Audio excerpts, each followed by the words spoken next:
This is my watermelon patch. Strange thing about this, when I got the transplants from a nursery, no, I lied. I got the transplant plants for the cantaloupe from a nursery, and the actual watermelon seeds we actually saved from last year from our last fall watermelon that we had, and I think from a few more that we had. So we had like a little, maybe about 30, and we actually planted about 10. I don't know how many came up. I think all of them came up. So this is the watermelon side, and the other side is the cantaloupe side. I actually took off a few cantaloupes that were overripe. I had to do a little research. I'm learning that the cantaloupes, when they're ripe, they'll come straight off the vine. Like, you don't have to worry about tapping them and all of that. So first year with cantaloupes, like I said, I'm not a cantalouper, but watermelons, I said if I can just get one.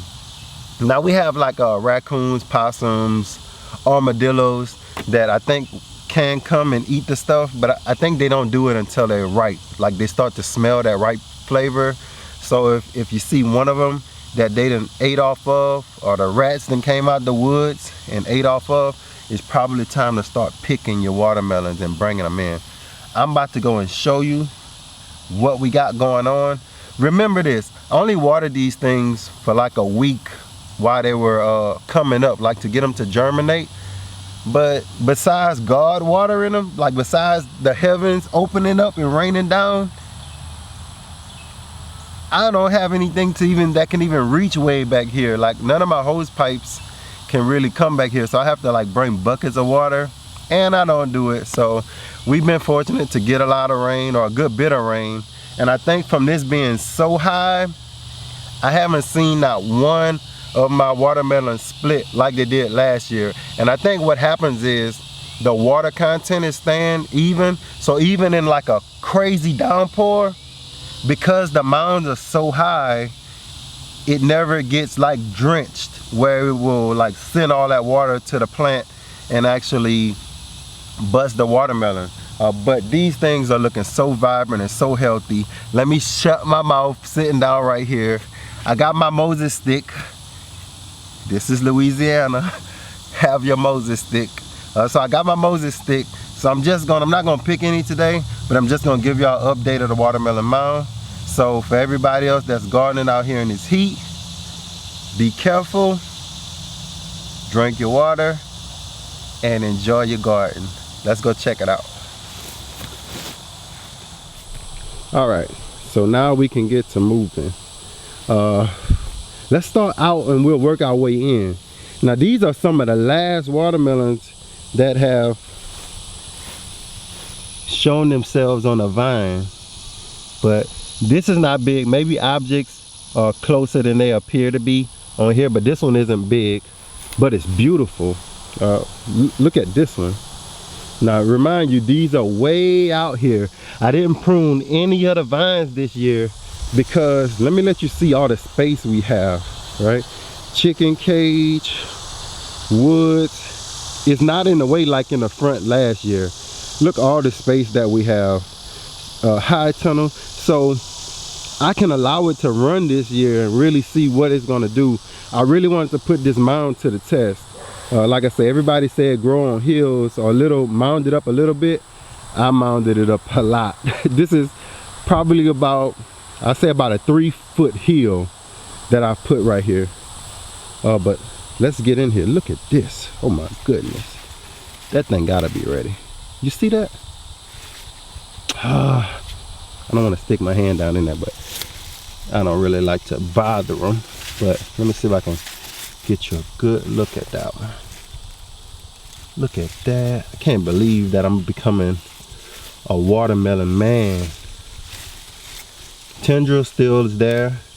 The only thing about this that I don't like is, look at that one. It's hard to tell. Now this one looks like a little sugar baby-ish, or this is one of the earlier ones, so I probably can take that one out and cut it open and check it out. But I got some more small ones up in here that are coming right there. So that's gonna be, look, yeah, look, another one right there. They're just hiding. I like the fact that I didn't prune them. That way, this lush foliage is what protects it from the heat. So I want to put some of that right back over, right? That way you don't get, that's one of the factors of those splitting watermelons as well, heat factor. Look at this one, got another one. Oh, got another one. How many that is, guys? It's 1, 2, 3, 4, 5, 6, 7, and that's only just that part. I'm not gonna really go up in here too much, but I know in here somewhere it's a watermelon.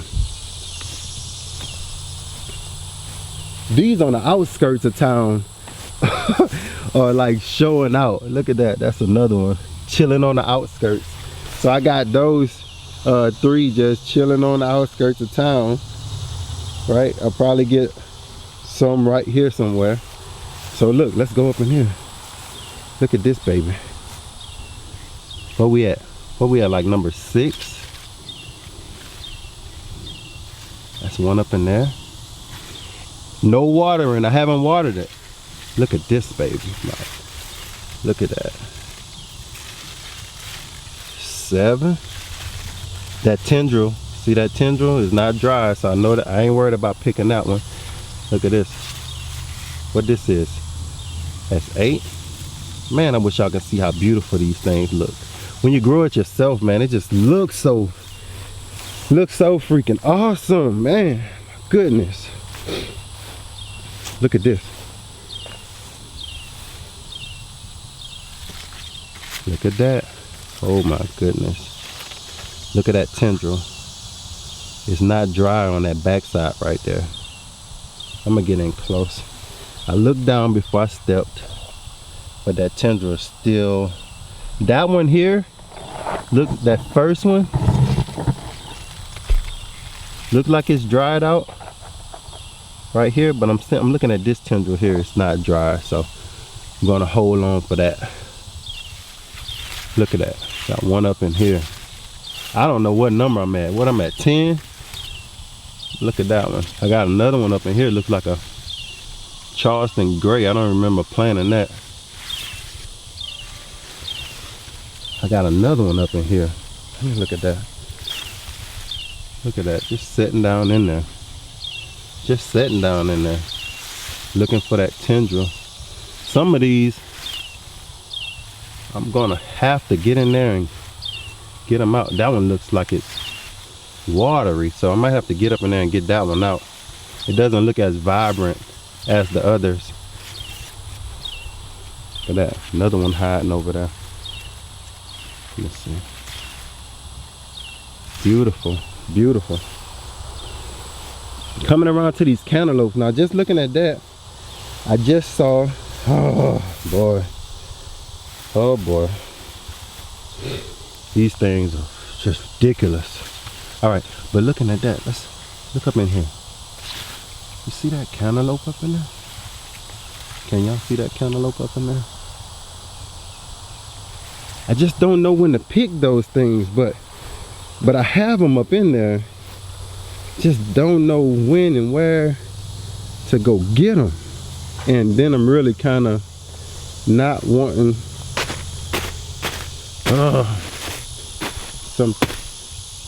something could be under there, but it's been so hot, nothing shouldn't be under there.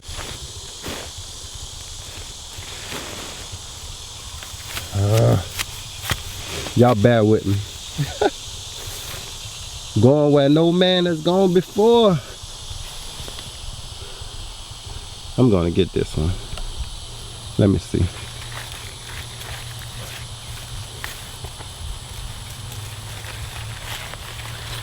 No, it's not coming off the vine.